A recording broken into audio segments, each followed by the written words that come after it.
This is the Lone Crater YouTube. We hope this video helps.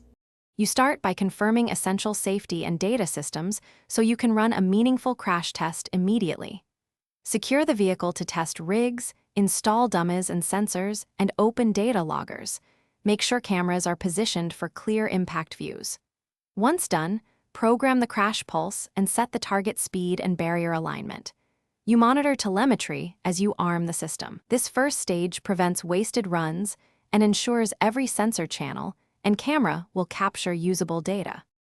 You proceed to the core of the test by running the controlled impact sequence while capturing synchronized measurements.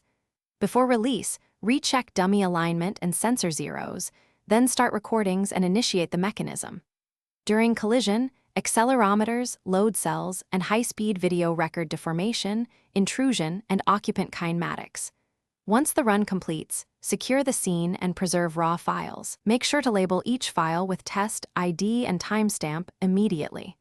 This ensures traceability, and you finish by processing and interpreting the captured data so conclusions are accurate and repeatable.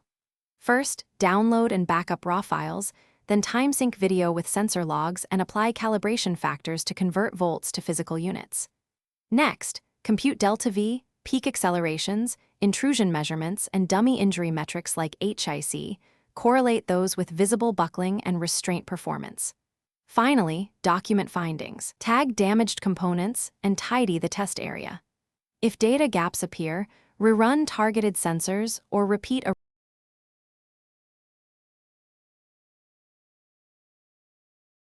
Thanks for watching.